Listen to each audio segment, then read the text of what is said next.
What's up? Good afternoon, good evening, good night, whatever the case may be. Welcome. This is week 2, episode 3 of the real estate experience. I just completed my second week of the program, of my master's program. In case you're new to this show, I'm going to be just tracking my experiences in the NYU's Masters of Real Estate Development program. Um, Last week, I gave a little overview of what really the classes were about. I'm taking a development process class, I'm taking a legal principles and practice class, and I'm taking a real estate finance class. This is the second week I just completed. Really different stuff. It's really fun. I really like it. I just basically one of the assignments, I did 2 assignments for my development process class.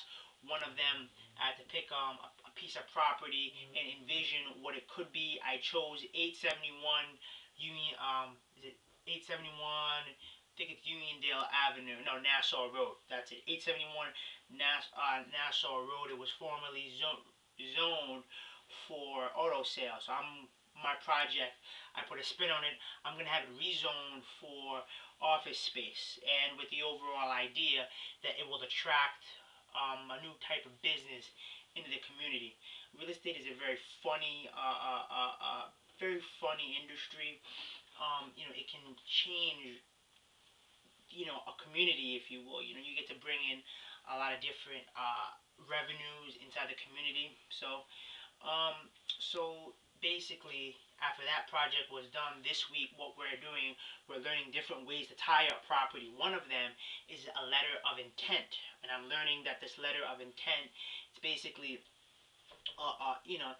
it sets the terms of negotiation, if you will.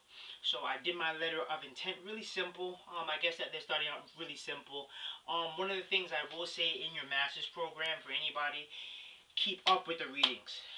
That's one of the things that I was kind of lax about in my undergrad program, and it really bit me in the ass. Do the readings. Do it as much as you can. That's the difference between a junior college and a four-year college. Junior colleges, you can get away without doing a lot of the readings, but in four-year programs and graduate levels and upper level classes, you need to do the readings. I can't stress it enough. So this week, like I said, I went over the development process class. That's basically finished. Then I have my legal principles and practice class. Pretty straightforward class. We just have a midterm and a final. Just going over the different legalities of real estate. In case you've missed it, I really want to go to law school, so this is really very important. I had my finance class, which I really, you got to keep on top of it. I'm still waiting on the damn book, so I could get down with it. We're learning a lot about compound interest, annualities, how money works, if you will. So really hard stuff. One of the things that I'd like to share with you for school and for life, my real estate coach, I won't say his name for privacy, but really smart guy. There are basically 5 keys to success. Mindset. You have to be strong. You have to have the right particular mindset. If you want success, you have to basically, like Dr. Wayne Dyer said, contemplate and surround yourself with the conditions that you wish to produce. You have to have the correct mindset if you want to be successful. You need to focus. That's the most important thing. Forget about.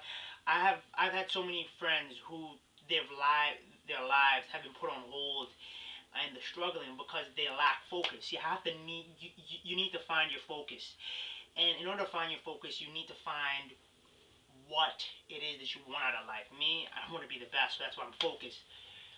Gratitude. You need to have kindness. So one of the laws of the universe is that as so you give, so shall you receive. What you put out is what you get. Have some gratitude. Work ethic. No laziness. Okay? Everything, you have to have a strong work ethic in life if you want to succeed in school or work or whatever it may be. Attitude.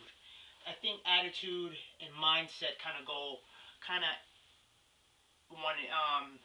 of go in hand, if you will. You have to have the correct attitude towards life. You have to look at life sometimes, like in school, for example. You're not always going to get that A sometimes.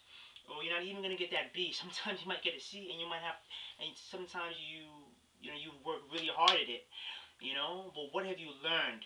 The correct thing is, how do you make yourself a better student, if you will? So you have to have the correct attitude. And you know something? I'm gonna put another um another key to success. I'm gonna call it 6. I'm gonna call it organization. This is the one thing that I've learned throughout my undergrad program that's going to help me be successful in this master's program. It's going to be entrepreneurial focused. I'm going to need to come up with ideas. And in order to have the exchange of ideas move faster, you need to be organized. I'm going to take you a quick tour around my room.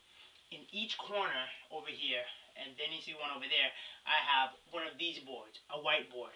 So, for example, let me show you. This is basically my schedule for the week. You see my classes, you see my work schedule, and you see the things that I want to have done. Over here is my homework board, if you will. You see how I have the different classes that I have and the different objectives that I need to get done. And as you have seen over here, this is my big board, if you will. Just things that I need to get done, right? That's one of the keys, organization. From the moment you get up, I see what needs to be done. It's my attack mode. So anyway, this week, the second week is still light. We're still being introduced to the programs. I'm still waiting on my damn finance book. But anyway, it's late. This is the real estate experience, and you've just been experienced. Have a nice day or night.